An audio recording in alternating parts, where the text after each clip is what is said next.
Friends, நம்ம சேனலை இப்போ தான் ஃபஸ்ட் டைம் பார்க்குறீங்கன்னா மறக்காமல் நம்ம சேனலை சப்ஸ்கிரைப் பண்ணுங்கள். கூடவே பக்கத்தில் இருக்க பெல் ஐக்கானையும் கிளிக் பண்ணுங்கள். வாங்க ஃப்ரெண்ட்ஸ், வீடியோக்குள்ளே போகலாம். ஹாய் ஃப்ரெண்ட்ஸ், நம்ம இந்த வீடியோவில் கார்த்திகை ஸ்பெஷல் அப்பம் தான் எப்படி பண்ணுறேன்னு பார்த்துடலாம். அப்போ நிறைய வெரைட்டியில் பண்ணலாம். நம்ம இப்போ அரிசி ஊற வச்சு அதை வச்சு பண்ண போகிறோம். நம்ம இப்போ இன்ஸ்டண்ட்டாக கோதுமை மாவு, அந்த மாதிரி மைதா மாவு அப்படிலாம் கூட பண்ணலாம். நான் இப்போ அரிசி ஒரு 3 மணி நேரம் ஊற வச்சுருக்கிறேன். இது மாவு பச்சரிசி. மெஷரிங் கப்புக்கு 1 கப் எடுத்து ஊற வச்சுருக்கிறேன். இப்போ இதை ஃபில்ட்ரு பண்ணிடலாம். தண்ணி சுத்தமாக இல்லாமல் வடித்து எடுக்கணும். நம்ம ஏன் அப்படின்னு சொன்னால் வெள்ளை பாகு வச்சு தான் நம்ம அரைக்க போகிறோம். அப்போ தண்ணியோட அளவு கூடிடக்கூடாது. அதுக்காக வேண்டிதான் நம்ம இப்போ அரிசியை வடிய வச்சிடலாம். நீங்கள் எந்த குவான்டிட்டி எடுத்திருந்தாலும் சரி. இப்போ 1 கப் அரிசிக்கு நான் இப்போ மெஷரிங் கப்புக்கு 1 கப் அரிசி எடுத்துருக்கிறேன். இதுக்கு ஒரு 3/4 கப்பு வெல்லம். சீனி வேண்டாம், வெல்லம் அப்படி இல்லைன்னா கருப்பட்டி, பனை வெல்லம், ரெண்டில் ஏதாவது ஒன்று எடுத்துக்கலாம். ரெண்டுமே நல்லா தான் இருக்கும். அது ஒரு 3/4 கப் எடுத்துக்கோங்க. இப்போ இது தண்ணி வடிய வரைக்கும் நம்ம கொஞ்சம் வெயிட் பண்ணலாம். இப்போ அரிசி நல்லா தண்ணி வடியட்டும். ஒரு சொட்டு கூட இல்லாமல் இப்போ கொஞ்சம் கொஞ்சமாக தண்ணி போட்டுட்டு அது வடியட்டும். நம்ம அதை வச்சுட்டு இப்போ வெல்லத்தை ரெடி பண்ணிடலாம். நான் இப்போ 3/4 கப்பு வெல்லம் எடுத்துருக்கிறேன். இப்போ இதுக்கு ஒரு 1/4 கப்பு தண்ணி சேர்த்து இப்போ காய்ச்சி நம்ம இது பாகு பதம் எதுவுமே எடுக்க தேவையில்லை. அதில் உள்ள தூசு மட்டும் நம்ம ஃபில்டர் பண்ணி எடுக்க போகிறோம். இப்போ வெல்லத்தை காய்ச்சி நம்ம வடித்து எடுத்துடலாம். இப்போ வெல்லத்துக்கு கூட 1/4 கப்பு தண்ணி சேர்த்துட போகிறேன். ஏன்னப்போ கரைகிற வரைக்கும் வெயிட் பண்ணலாம். இப்போ வெல்லம் நல்லா கரைஞ்சிட்டு பாருங்க. கட்டி எதுவுமே இல்லாமல் நல்லா கரைஞ்சிட்டு நம்ம இப்போ 1 நிமிஷம் இதை நல்லா ஆற விட்டுடலாம். ஆற விட்டுட்டு இந்த வெள்ளை கரைசலை வச்சு தான் நம்ம அரிசி அரைக்க போகிறோம். அதனால கொஞ்சம் வெயிட் பண்ணலாம். இது ஆறுற வரைக்கும். நம்ம அரிசி வடிய வச்சது ஃபுல்லாக தண்ணி இல்லாமல் ஃபுல்லாக ஃபில்டர் ஆகிட்டு இப்போ இது கூட நான் ஒரு 3 ஏலக்காய் சேர்த்து கொடுக்க போகிறேன். சப்போஸ் உங்கள்கிட்ட ஏலக்காய் பொடி இருக்குது அப்படின்னு சொன்னால் நீங்கள் லாஸ்ட்டு கூட சேர்த்துக்கலாம். இப்போ நம்ம தண்ணி எதுவுமே சேர்க்கலை. நம்ம காய்ச்சி ஆற வச்ச வெள்ளை கரைசலை தான் இதில் சேர்க்க போகிறோம்.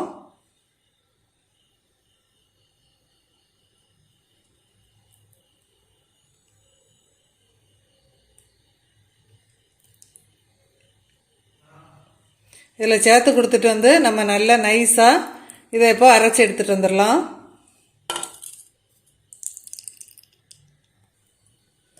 இப்போ மாவு நல்லா நைஸாக அரைச்சி எடுத்துகிட்டு வந்தாச்சு. இப்போ இதை ஒரு பாத்திரத்தில் ட்ரான்ஸ்ஃபர் பண்ணிடலாம்.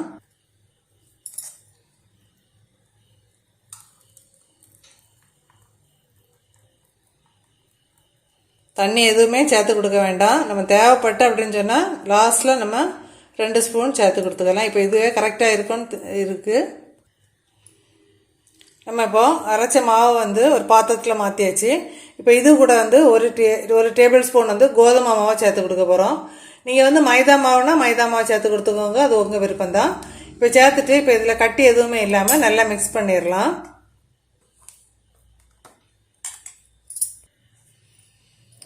இப்போ நம்ம மாவை கட்டி எதுவுமே இல்லாமல் நல்லா கலக்கி எடுத்தாச்சு. இப்போ இதில் இனிப்பு என்ஹான்ஸ் பண்ணி கொடுக்கறதுக்காக வேண்டி ஒரு பிஞ்சு உப்பு சேர்த்துக்கலாம். இப்போ இது கூடவே ஒரு பிஞ்சு சோடா உப்பு சேர்த்து கொடுக்குறோம். இப்போ இதே ரெண்டையுமே நல்லா மிக்ஸ் பண்ணி வச்சுட்டு இப்போ இதில் தாளித்து ஊற்றுறதுக்காக வேண்டி கொஞ்சமாக நம்ம தேங்காய் கட் பண்ணி எடுத்துகிட்டு வந்துடலாம். சப்போஸ் நீங்கள் அப்படியே இப்போ இதுவெல்லாம் கலக்கிட்டே அப்படியே பொரிச்சு எடுத்துடலாம். அப்படி இல்லை அப்படின்னு சொன்னால் தேங்காய் சேர்த்துக்கலாம். இப்போ நம்ம தேங்காய் கட் பண்ணி எடுத்துகிட்டு பார்க்கலாம். மாவோட பதத்தை பாருங்கள். இந்த அளவுக்கு இருந்தால் கரெக்டாக இருக்கும். சப்போஸ் உங்களுக்கு தண்ணி கொஞ்சம் அதிகப்பட்டுட்டு அப்படின்னு நீங்கள் ஃபீல் பண்ணுறீங்க அப்படின்னா கொஞ்சமாக நம்ம இப்போ கோதுமை மாவு சேர்த்து கொடுத்தோம் இல்லை, அதை மாதிரி கோதுமை மாவு சேர்த்து கொடுக்கலாம். அப்படி இல்லை மைதா மாவு, அப்படி இல்லை அரிசி மாவு, இந்த 3ல் ஏதாவது ஒன்று சேர்த்து கொடுக்கலாம். கொஞ்சம் கொஞ்சமாக சேர்த்துக்கோங்க. சப்போஸ் மாவு திக்காக இருக்குது அப்படின்னு ஃபீல் பண்ணிங்கன்னா தண்ணி கொஞ்சமாக நிறைய ஊற்றிட விடாது. டப்புன்னு பிகினர்ஸ்க்காக சொல்கிறேன். கொஞ்சம் கொஞ்சமாக ஊற்றி மிக்ஸ் பண்ணி தேவைக்கு மிக்ஸ் பண்ணி எடுத்துக்கோங்க. மாவோட பதம் இந்த அளவில் இருந்தால் தான் கரெக்டாக இருக்கும். இப்போ நம்ம தேங்காய் சின்ன சின்ன பீசஸாக கட் பண்ணி எடுத்தாச்சு. கொஞ்சமாக தேங்காய் எடுத்துருக்குறோம். இப்போ இதை வந்து நெய்யில் வதக்கி நம்ம இதில் மாவில் சேர்த்துட்டு உடனே பொரிச்சு எடுத்துடலாம். இப்போ ஒரு சட்டியில் வந்து ஒரு 3 டேபிள் ஸ்பூன் நெய் சேர்த்துருக்குறேன். இப்போ அது கூட வந்து நம்ம கட் பண்ணி வச்சு தேங்காய் சேர்த்து வறுத்து எடுத்துடலாம்.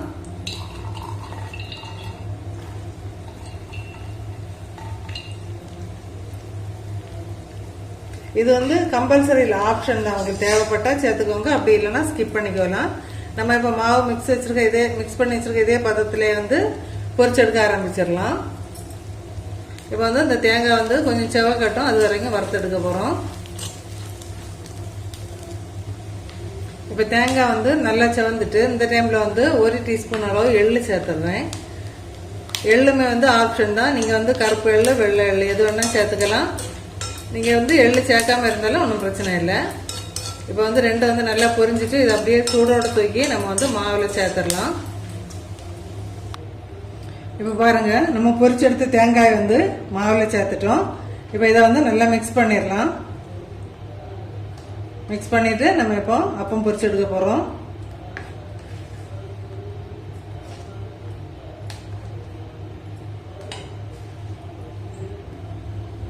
நம்ம இப்போ சட்டியில் எண்ணெய் ஊற்றி வச்சுருக்கோம். எண்ணெய் வந்து நல்லா சூடாகிட்டு இந்த டைமில் வந்து அடுப்பை வந்து சிம்மில் வச்சுக்கோங்க. வச்சுட்டு நம்ம இப்போ மாவை ஊற்றிடலாம். ஃபஸ்ட்டு பிகினர்ஸ்க்காக ஒரு டிப் சொல்கிறேன். நீங்கள் வந்து ஃபஸ்ட்டு சுட்டு பழகுறீங்க அப்படின்னு சொன்னால் இதே மாதிரி சட்டி வந்து குழிவான சட்டி எடுத்துக்கோங்க. நான் அதுக்காக வேண்டியதான் சின்ன சட்டி வச்சுருக்கிறேன். அப்படி இல்லை வந்து நம்ம ப்ராக்டிஸ் ஆகிட்டோம் அப்படின்னு சொன்னால் எந்த சட்டியில் வேணாலும் நம்ம விட்டுக்கலாம். இது அப்படின்னு சொல்லும்போது உங்களுக்கு ஷேப் வந்து கரெக்டாக வரும் அப்பத்துக்கு. அதுக்காக தான். இப்போ இதில் வந்து நிறைய வந்து சேர்த்து சுட்டு எடுக்க முடியாது. ஒன்று தான் நம்ம மெதுவாக தான் சுட்டு எடுக்கணும். இப்போ அதுக்கு வந்து மேக்ஸிமம் இதை மாதிரி மீடியம் சைஸில் ஒரு குழிக்கரண்டி எடுத்து வச்சுக்கோங்க. அப்போ தான் கரெக்டாக இருக்கும். இதை மாதிரி ஒரு சின்ன மீடியம் சைஸ் குழிக்கரண்டி எடுத்து வச்சுக்கோங்க. அப்போ நம்ம ஒரு கரண்டி மாவு கோரணும் அப்படின்னு சொன்னால் கரெக்டாக இருக்கும். இப்போ எண்ணெயில் ஊற்றிடலாம்.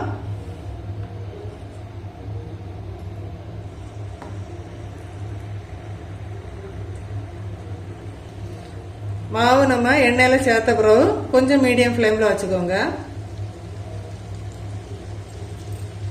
அப்போ தான் வந்து உங்களுக்கு மாவு வந்து உள்ளெல்லாம் நல்லா வெந்து மேலே வந்து நல்லா கிறிஸ்பியாக வரும். இப்போ சப்போஸ் வந்து நீங்கள் பெரிய கடாயில் சுடுறீங்க அப்படின்னு சொன்னால் நம்ம ஒரு இடத்துல மாவு விட்டு மாவு வந்து எண்ணெயிலேருந்து மேலே எலும்பி வந்த பிறகு தான் அடுத்த விடணும். இப்போ பாருங்கள், இது கொஞ்சம் கொஞ்சமாக அந்த மேலே எலும்பி வருது.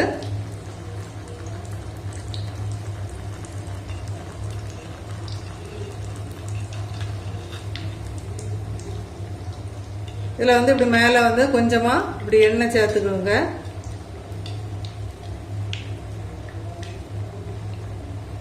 அப்போ நல்லா உப்பெல்லாம் வரும் நமக்கு.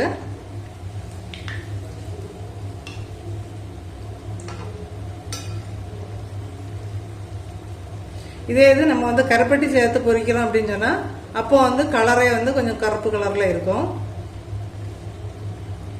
ரெண்டு சைடும் கொஞ்சம் நல்லா வேகட்டும், கொஞ்சம் வெயிட் பண்ணலாம். இப்போ பாருங்கள், எண்ணெயோட கொதி எல்லாம் நல்லா அடங்கிடுச்சு. இந்த டைமில் வந்து நம்ம அப்பத்தை எடுத்துடலாம்.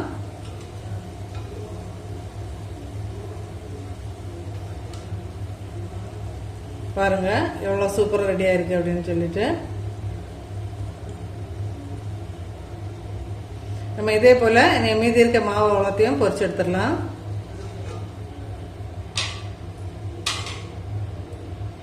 இப்போ ஒரு அப்பம் கூட விடுறத நான் வந்து காட்டுறேன். ஒரு கரண்டி நிறைய மாவு எடுத்துக்கோங்க. எடுத்துட்டு அப்படி அவ்வளோ மொத்தமாக ஒரு கரண்டி மாவை உள்ளே சேர்த்துக்கோங்க.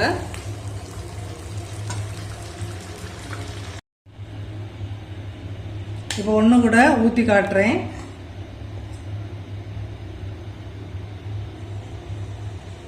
இதை மாதிரி மீடியம் சைஸ் கரண்டி வச்சுட்டு அப்படியே ஒரு கரண்டி ஃபுல்லாக கோரி அப்படியே ஊற்றிடுங்க. அது மாவு வந்து வெந்து அப்படியே தண்ணி மேலே எழும்பி வரும். அது வரைக்கும் அதை டிஸ்டர்ப் பண்ண வேண்டாம்.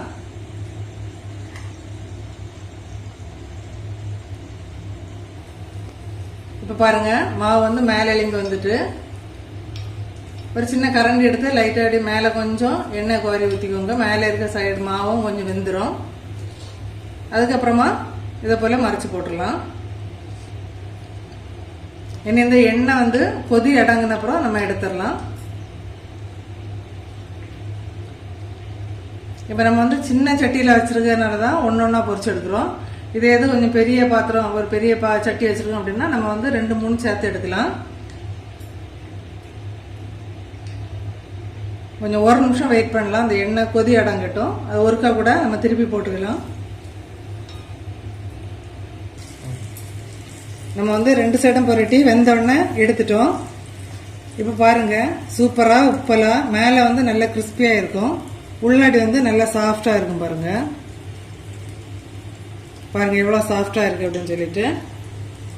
மாவு வந்து நீங்கள் இதே அளவில் எடுத்துக்கோங்க. 1 கப் அரிசிக்கு 3/4 கப்பு வெல்லம் கரெக்டாக இருக்கும்.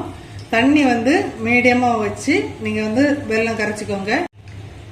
கார்த்திகை தீபத்துக்கு வந்து இதே மாதிரி அப்பம் செய்து நெய்வேத்தியம் வச்சு எல்லாரும் என்ஜாய் பண்ணுங்க. Okay friends, thank you.